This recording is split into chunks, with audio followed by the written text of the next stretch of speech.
Hello from ডিমজি। আজকে ভাবলাম তোমাদের সাথে অন্যরকম কিছু একটা শেয়ার করি। তো যেমন ভাবা সেরকমই কাজ। তো আজকে ভাবলাম যে আমার বিয়ের কিছু আগের মুহূর্ত তোমাদের সাথে তোমাদের সামনে নিয়ে আসি। যে ছবিগুলো তোমরা দেখছো সেগুলো আমার বিয়ের আগের ছবি, অবশ্যই আমার হাজব্যান্ডের সাথে।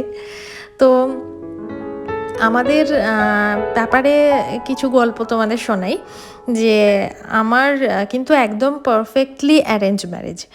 তো আমি 2020 সালে ম্যাট্রিমনিতে একটা অ্যাকাউন্ট খুলি। তো জীবনসাথী.com, তো ওখানে অ্যাকাউন্ট খুলি। তো সেখানে আমার হাজব্যান্ড আমাকে রিকোয়েস্ট পাঠায় এবং সেই রিকোয়েস্টটা আমি দুদিন বাদে গিয়ে অ্যাকসেপ্ট করি। কারণ তখন দুদিন বাদে অ্যাকসেপ্ট করার একটা কারণ হচ্ছে যে আমার ফোনটা তখন একটু ডিস্টার্ব করছিল, তো আমি অ্যাপসগুলো ঠিকমতো ইউজ করতে পারছিলাম না। তো যখন ফোনটা আস্তে আস্তে ঠিক হয়, তো তখন আমি একবার অ্যাপটা খুলি জীবনসাথী, অ্যান্ড ওখানে দেখি যে অনেকগুলো রিকোয়েস্টের মধ্যে একটি ছেলের রিকোয়েস্ট রয়েছে। তো যার প্রোফাইলটা আমার একটু, প্রোফাইল বলবো না, ছবিটা আমার একটুখানি অ্যাট্রাকটিভ লাগলো হঠাৎ।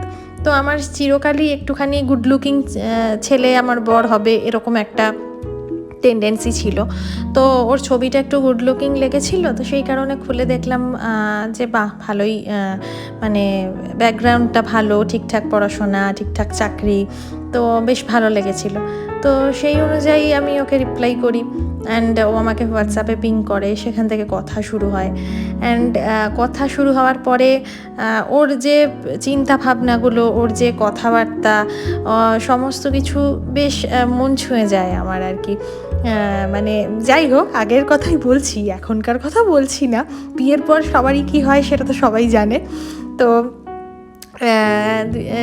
আমাদের সেরকমইভাবেই হয়, আমারও সব কিছু ওর ভালো লাগতে থাকে, ওরও সব কিছু আমার ভালো লাগতে থাকে। এখন যদিও ওকে জিজ্ঞেস করলে অন্য কথা বলবে, আমাকেও জিজ্ঞেস করলে আমি হয়তো অন্য কথাই বলবো, কিন্তু তখন ওরকমই লেগেছিল। বলতে বলতে আমার নিজেরই খুব হাসি পাচ্ছে আর কি, জিনিসগুলো ভাবতে, দেখতে এবং বলতে। তো সেটা করে তারপরে আমরা দেখা করি। এই সব ফটোগুলো যেগুলো তোমরা দেখতে পাচ্ছ সেগুলো আমাদের প্রত্যেক দিনের দেখা করার। আমরা প্রত্যেক প্রায় শনি রবিবার, দীর্ঘ 8 থেকে 9 মাস আমরা প্রত্যেক শনি রবিবার দেখা করতাম। তো কোথাও না কোথাও খেতে গেছি, মুভি দেখেছি, প্রচুর মুভি দেখেছি, এমনি ঘুরেছি। তো সেই সমস্ত সব রকম ছবি তোমাদের সাথে শেয়ার করলাম। এবং পুজোরও, আমাদের প্রথম দুর্গা পুজো খুব ভালো কেটেছিল সেই বছর। বেশি দেখা না করতে পারলেও যা মানে ভালো কেটেছিল খুব। আর এটা হচ্ছে আমাদের এনগেজমেন্ট রিং কিনতে যাওয়ার ছবি, যেদিন আমরা একটু প্যান্টালুন্সেও চলে গেছিলাম অল্প কিছু জামা কাপড় দেখতে। And that was the grand day, তোমরা যেটা এখন দেখতে পাচ্ছ, যে আমাদের রেজিস্ট্রি ম্যারেজের দিনটা। মানে ওটা আমার জীবনে খুবই একটা মেমোরেবল দিন, আমার হাজব্যান্ডের জীবনেও আশা করি, আশা করা যাচ্ছে সেরকমই। তো এই ছবিগুলো দেখতে দেখতে আমিও খুব নস্টালজিক হয়ে পড়ছি।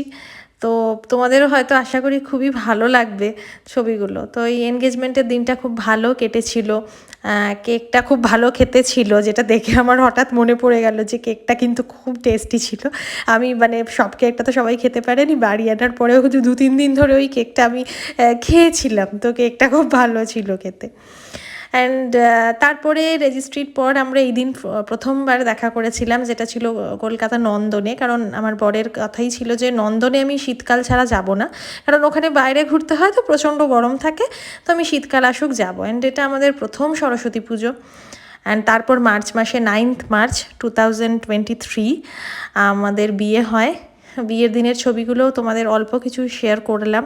এটা আমাদের রিসেপশন, এবং রিসেপশনের পরে আমাদের পোস্ট ওয়েডিংও হয়েছিল, সেই ছবিটাও তোমাদের সাথে শেয়ার করলাম। চলো, টাটা।